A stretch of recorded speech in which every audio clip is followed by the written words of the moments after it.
Bonjour tout le monde, j'espère que vous allez bien. Donc, on va faire aujourd'hui une séance de vocabulaire et ça sera une séance très simple, d'accord? Mais avant d'entamer le cours, j'aimerais bien parler de la dernière leçon qu'on a fait ensemble. J'espère que vous vous rappelez. Alors, la dernière fois, on a parlé des énergies renouvelables ou énergies propres, d'accord? On les a appelées aussi énergies propres et on a fait aussi les énergies fossiles ou les carburants fossiles, d'accord? Donc, en parlant maintenant des énergies propres, donc ils font quoi les énergies propres? Ils évitent la pollution. Donc, on a comme l'énergie solaire, éolienne et la biomasse. Ils ne sont pas polluantes, mais aussi également, ils sont inépuisables. C'est très important, d'accord? La deuxième énergie qu'on a fait, c'est les énergies fossiles ou les carburants fossiles, je rappelle. D'accord? Donc, comme le pétrole, le gaz, le charbon qui polluent l'environnement, non seulement, mais aussi elles sont épuisables. Ça veut dire quoi? Car il viendra un jour où on n'aura plus de pétrole ni de gaz ou bien ils vont diminuer. D'accord? Très bien. Maintenant, on va entamer la séance d'aujourd'hui. Alors, la leçon d'aujourd'hui parle de quoi? En fait, elle parle des consignes et les interdictions. Regardez ici sur le tableau. Donc, séance vocabulaire. Le thème d'aujourd'hui, on va voir la consigne et l'interdiction. D'accord? Et l'interdiction. Très bien. Alors, donc, pourquoi on va voir cette leçon? Tout simplement parce qu'on va traiter le texte, je rappelle, prescriptif. Très bien. Je rappelle aussi que le texte prescriptif est un texte où on prescrit quelque chose. Durant notre projet, on va apprendre comment donner des consignes et des interdictions. Très bien. Suivez avec moi sur le tableau. Regardez avec moi le support. Pour réduire le taux de la pollution. Donc, utilisons le vélo au lieu de la voiture et ne jetons pas les déchets dans les rues. Très bien. On va apprendre, donc cette fois, comment écrire une consigne ou bien une interdiction. D'accord? Regardez bien. Comme vous voyez sur le tableau, d'accord? Donc ici, pour réduire le taux de la pollution, on a donné donc deux phrases. Commençons par la première phrase. Utilisons le vélo au lieu de la voiture. Utilisons le vélo au lieu de la voiture. Alors, la phrase commence par quoi? Donc, la phrase commence par une majuscule et se termine par un point. Très bien. Passons maintenant à la deuxième phrase. C'est la même chose. La deuxième phrase, ne jetons pas les déchets dans les rues. Donc, elle commence aussi par une majuscule et se termine par un point. Écoutez-la. Donc, normalement, vous allez me dire, donc, quel est le type de phrase utilisée dans le support? Utilisons le vélo au lieu de la voiture et ne jetons pas les déchets dans les rues. C'est quoi le type de ces phrases? Donc, normalement, si une phrase commence par une majuscule et se termine par un point, vous allez me dire que c'est une phrase déclarative. D'accord? Normalement. Mais, je vais vous répondre. Donc, moi, je vais vous répondre par non. Pourquoi? Regardez, les deux phrases commencent par quoi? Généralement, la phrase commence par un sujet, un verbe et un complément. D'accord? S'il y a un complément, bien sûr. D'accord? Mais est-ce que c'est le cas ici? Alors, donc votre réponse est non. Très bien. En fait, les deux phrases commencent par un verbe. Donc, le premier verbe, c'est utilisant. Le deuxième, c'est jetant. D'accord? Regardez ici. Utilisant, je répète, c'est le verbe. Donc, regardez la deuxième phrase.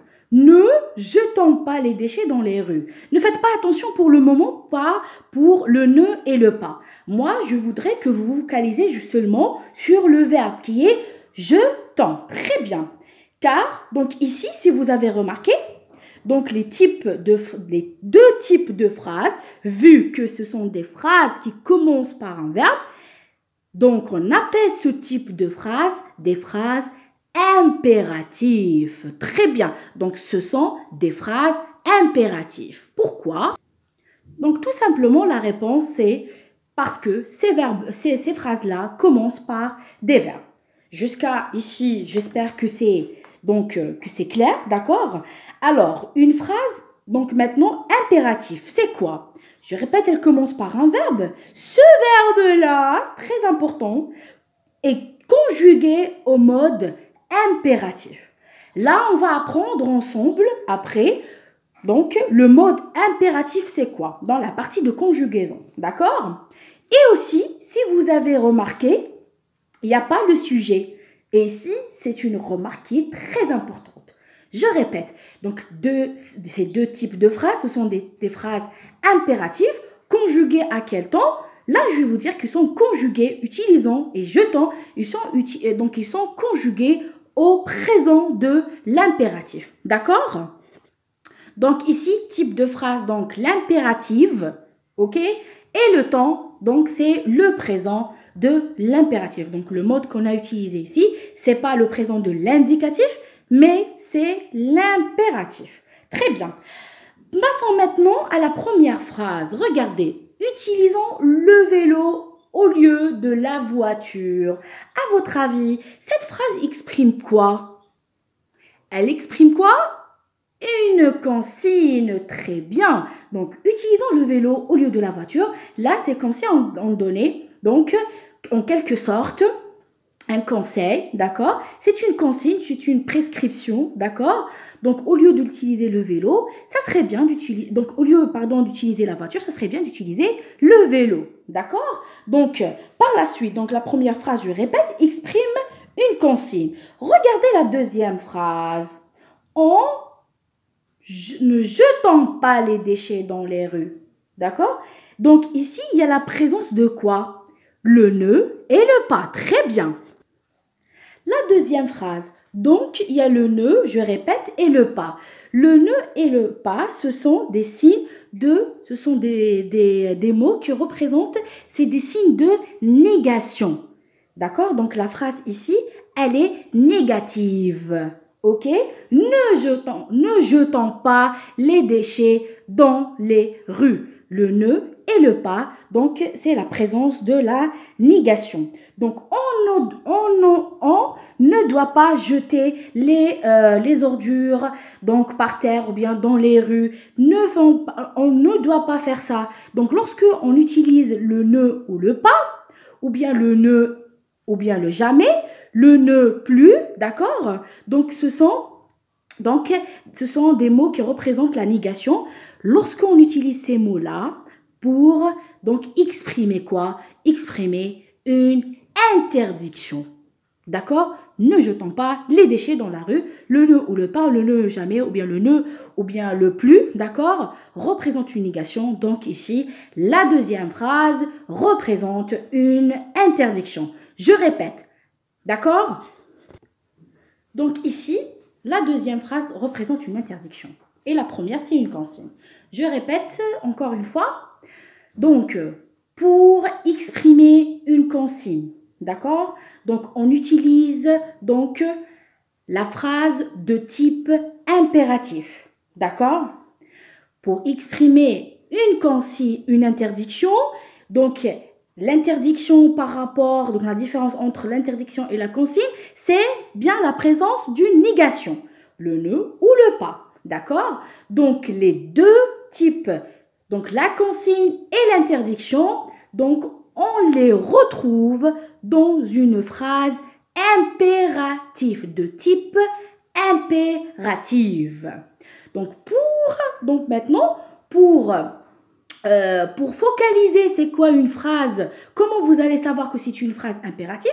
Tout simplement, une phrase impérative commence par un verbe et se termine par un point. Ce verbe-là, obligatoirement, il doit être conjugué au mode impératif. Nous, on a utilisé le présent de l'impératif dans ces deux types de phrases. Donc, j'espère que c'était clair. La séance d'aujourd'hui, elle était très courte et très simple, d'accord? Donc, on a vu c'est quoi une consigne et c'est quoi une interdiction.